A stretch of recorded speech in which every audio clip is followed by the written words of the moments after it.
Hi friends welcome to smart Shabana YouTube channel ఈ వీడియోలో నేను సింపుల్ అండ్ టేస్టీగా ఉండే చికెన్ కర్రీ ఎలా చేయాలో చూపిస్తాను।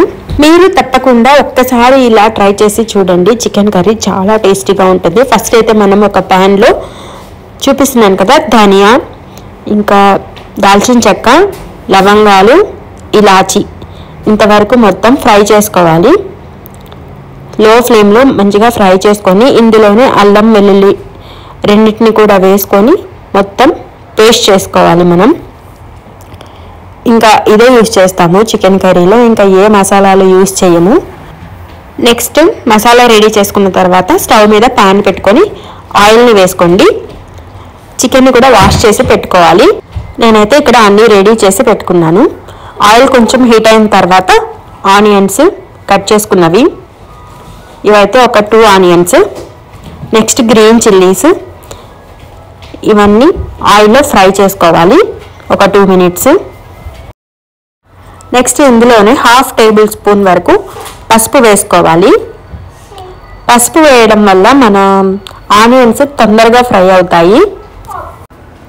చాలా మంది చాలా రకాలుగా చేస్తారు కదా చికెన్ కర్రీ। ఈ స్టైల్లో ఎవరైనా చికెన్ కర్రీ చేస్తారా? మీరు కూడా ఇలానే చేసేటట్టయితే నాకు కామెంట్లో తెలియజేయండి। ఇలా చికెన్ పీసెస్ కొంచెం పెద్దగా అనిపిస్తే నేను అన్ని చిన్న చిన్న పీసెస్గా కట్ చేసుకుంటున్నాను। ఆనియన్ పచ్చిమిర్చి కొద్దిగా ఫ్రై అయిన తర్వాత మనం ముందే రెడీ చేసి పెట్టుకున్న పేస్ట్ అనేది వేసుకోవాలి। ఇది ధనియా అవి ఫ్రై చేసాం కదా, అందులోనే జింజర్ గార్లిక్ రెండు కూడా వేసేసి పేస్ట్ చేసేసుకున్నాను। ఇలాగా ఆ పేస్ట్ అంతటిని వేసేసుకొని కొంచెం 2 మినిట్స్ ఫ్రై అవ్వాలి। పచ్చివాసన అంతా పోయేంత వరకు మనం ఫ్రై చేసుకోవాలి। మసాలా వేసిన తర్వాత బాగా మిక్స్ చేయండి ఆనియన్స్తో, మంచి ఫ్లేవర్ అనేది రిలీజ్ అవుతుంది, ఇంకా అడుగు కూడా అంటుకోకుండా ఉంటుంది। ఇలా కొద్దిసేపు ఫ్రై చేసిన తర్వాత కట్ చేసుకున్న టమోటా ముక్కల్ని కూడా యాడ్ చేసుకోవాలి। మన ఇష్టం, ఒక టమాటో అయినా 2 టమాటోస్ అయినా వేసుకోవచ్చు। నేనైతే 2 టమాటోస్ వేసుకున్నాను। టమాటో ముక్కల్ని కూడా వేసిన తర్వాత ఒకసారి మూత పెట్టుకొని ఒక 2 మినిట్స్ మగ్గనివ్వండి। నెక్స్ట్ 2 మినిట్స్ తర్వాత ఒకసారి మూత ఓపెన్ చేసి అంతటిని ఒకసారి మిక్స్ చేసుకోవాలి, ఎందుకంటే అడుగు అంటుకుంటుంది। టమాటో కొంచెం సేపు మగ్గాలి। సో ఇందులో కొద్దిగా ఒక 1 స్పూన్ వాటర్ అనుకోండి అంతే, జస్ట్ కొంచెం కొద్ది డ్రాప్స్ వాటర్ యాడ్ చేసుకొని మొత్తం బాగా మిక్స్ చేసుకొని ఇందులో ఇప్పుడు మన రుచికి సరిపడా కారం, మీరు కారం ఎక్కువ తినే వాళ్ళైతే ఎక్కువ యాడ్ చేసుకోండి। నెక్స్ట్ రుచికి సరిపడా సాల్ట్ని కూడా యాడ్ చేసుకోవాలి।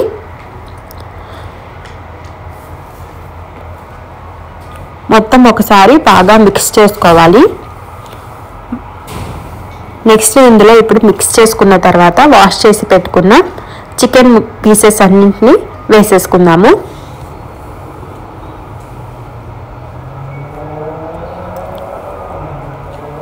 చికెన్ అయితే మన ఇష్టం, పెద్ద పీసెస్ అయినా చిన్న పీసెస్ అయినా ఏవైనా వేసుకోవచ్చు।